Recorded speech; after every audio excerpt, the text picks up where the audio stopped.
highlight of the week, this. I don't miss it. I do not miss it.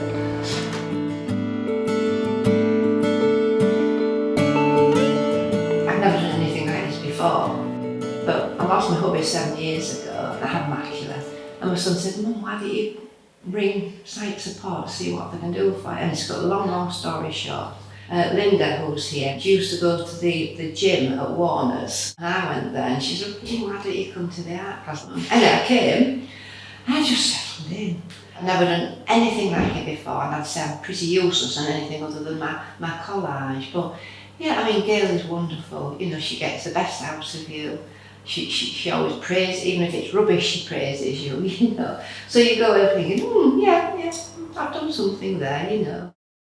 Yeah, so that's really what I get out of it. I just love being here. Just nice to see people. One of the girls, Michelle, I went to Rocky Horror Show with her a few weeks ago, so that was fun. But I'd never have gone if I hadn't met Michelle here.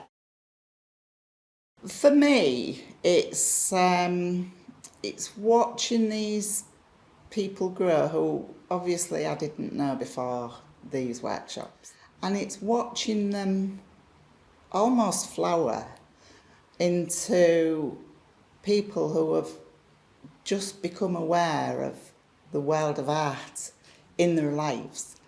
And they'll often come back, you know, into the group, and they'll have watched a programme, or they'll have listened to something on the radio, they'll have jotted all the details down, or if they go on holiday they bring back postcards of galleries they've been in, and it's almost like for the first time in their lives they're becoming aware of how art is influencing other areas of their life, and to see that has been something, I'd find difficult to put into words almost. It's emotional. That's what it means to me, yeah.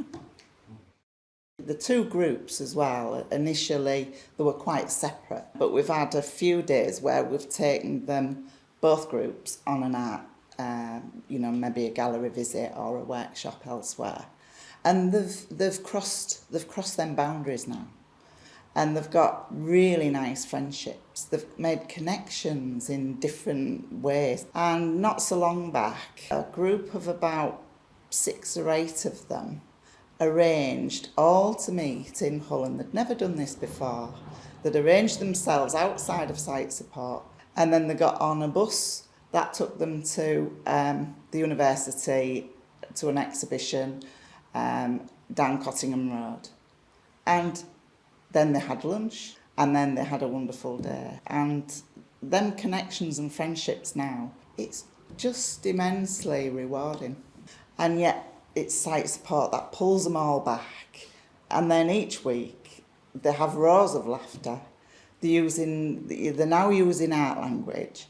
You know, they never ask for the brown pen. It's usually, "Could I have the burnt sienna, please?" And we all go, "Ooh, burnt sienna."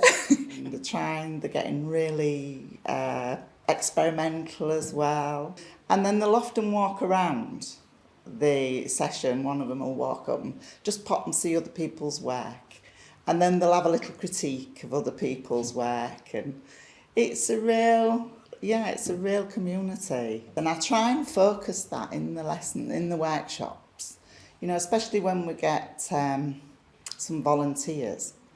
I try and talk about, I like it to be art focused, because they're intelligent people, and they need to be challenged, and they need to really be sort of thinking as an artist as well.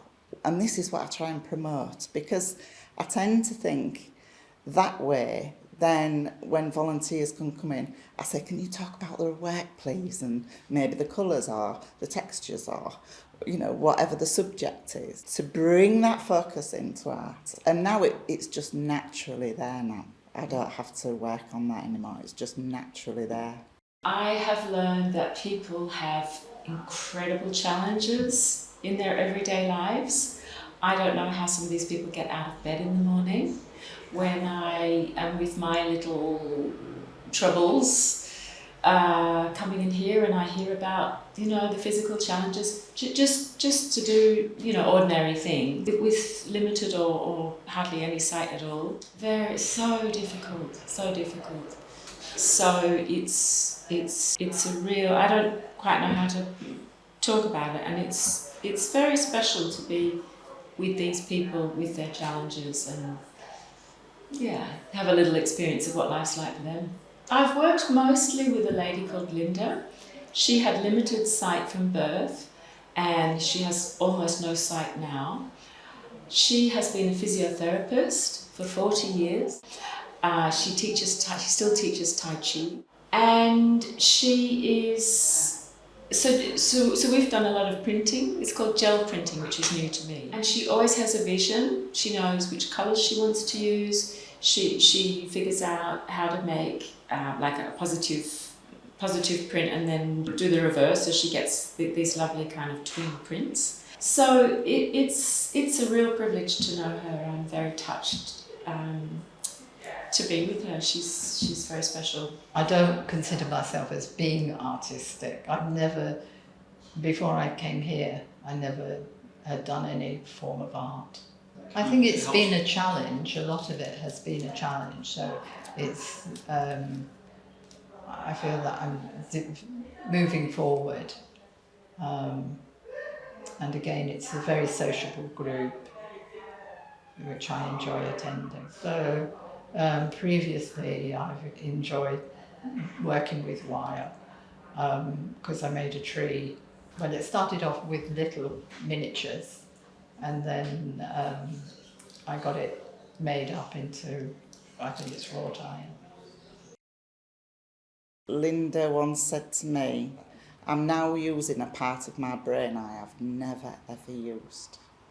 And I just always remember that. She is what makes this class special and unique. She's very sensitive to people. She's very creative in finding challenging projects for everybody to do, and she listens to them. She respects them as people, as individuals, and she's very well. She's full of ideas. So she's really done miracles in this room. When we started, it was very much a bit of a craft session. This was before COVID, and when we came back after COVID, we started with a new artist, and Gail has just taken this group so far. They're actually learning skills, and the work that they produce is just wonderful. It really is wonderful. And they love it so much. It's one of the most impactful things that we do. When you come in, you can hear them talking and laughing and talking about the work.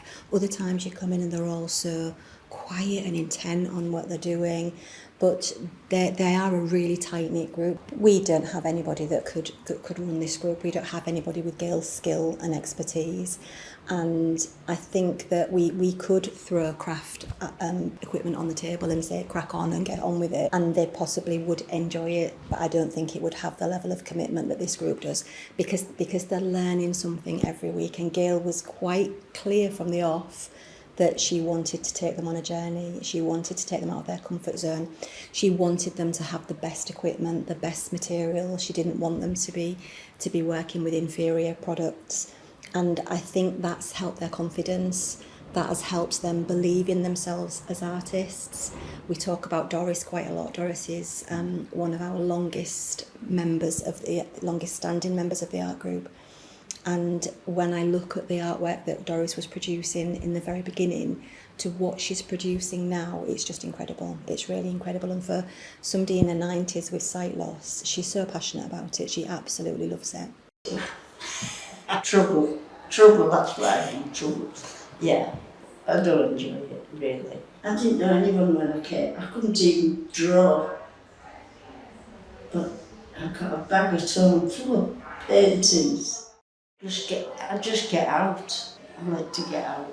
And I come Wednesday and Thursday. I go on trips with them. And I've been coming here, must be 10, 15. It's a long while, yeah. This I enjoy. Because we can all have a laugh. We all make mistakes and we all egg each other on. It's just different things. One lady, when she first started coming, she said, I just didn't think I would, I don't know why I've come because I'm rubbish. I'm not artistic at all. But the work that she's producing now is really beautiful, and I actually took a photograph of one of her pieces for work and shared it on our social media, and somebody actually messaged in to ask if they could buy it. So for Jenny to get that validation and that feedback when she didn't think, she thought she was just coming to join in, but she's really enjoys it. And even now she'll go, well, I'm not very good. And we have to remind her that actually she is really good, and you're taking part, you're learning new skills, you're part of something, they're part of something really special. There's a lovely camaraderie, there's a lovely feeling when you come in. And quite honestly, most times when I'm coming in, I don't think I can do any good today. But once I get in, it's smashing, and I think to myself, what the hell was I worried about before? Because it don't matter what you do, girls are always lovely with you. And the other ladies in the group, they're the same link as what I am. We've all got our art problems, but we all have a laugh about it. You never hear anybody moan. The whole group of ArtLink is fantastic. It's a way of life. The other thing with the class, doesn't matter how much you love the art, sometimes you get caught in other things in life and maybe you don't paint for 2 or 3 weeks or months. Whereas coming to the class, always there's a day where I'm going to paint. And when I paint that day, like Wednesday, like today, other days of the week I'm more inspired to paint again. I was watching a lady who used to be a fine artist before she suffered a sight loss. And she's doing collage work, and she'd made a beautiful owl collage, and now she's working on a kingfisher, and even the placement of the collage, it's the same way that a feather would go, the textures on the tiny little bits of paper that she's using. It's absolutely wonderful. And she's, oh, do you think so? Do you think it's okay? And I think they know. I think they know what an amazing work that they're producing. I don't think they believe that they've got the opportunity to do it. Particularly those that have had sight, used to be quite creative, lost the sight, and didn't think that would ever come back. Nobody's sight loss is the same. Nobody's vision is the same. So there's such a wide variety in both groups. Some people see nothing, some people have got some useful remaining sight. So Gail is really good at gauging what people need and what they need to do and the support that they need. It's very, very well thought out, and that takes skill, and that's not something that we have here. So I think partnering with ArtLink has taken this group from something quite basic to where we are today, and as I've said, it is one of the most impactful things that we do. I think it's made me more confident at being an artist, I think. Being recognised as an artist and respected as an artist. Because that doesn't come easy to believe in yourself as an artist. I know the difficulties and I know the blocks you're getting. And I think working with ArtLink has really sort of cemented that feeling and that confidence in me that I can put myself forward as an artist. And I think it's sort of also let me have sort of the freedom of being my own artist. I don't have to follow what other artists are doing or the move or the moment. I'd just like to try and be my unique self, and I think ArtLink, for me, has seen me as that, and respects me for that, and I've always had that respect, I think, from ArtLink right from the very beginning. The group at Sight Support is like many of the groups we run across all the different programmes, which is really in-depth learning and lifelong learning in this case as well. The relationships that are built up with the participants are continuous. It's building on their skills, it's building on their craft. This isn't about coming to something to drop in once and give something a go, which absolutely has its place, but this is about long-term relationships with people and bringing the best out of them over a course of sort of a period of time. And of course, long-term outcomes need long-term support and investment. We have some fantastic partners on this project who invest in it to make it happen. But that's only part of the story, and what we need to continue is to talk to people and partners and possible supporters, and those who can see the joy and the energy of what we bring and want to sort of be part of that and support that financially, so that we can make sure we can still be doing this in 4 years' time or 10 years' time and well into the future.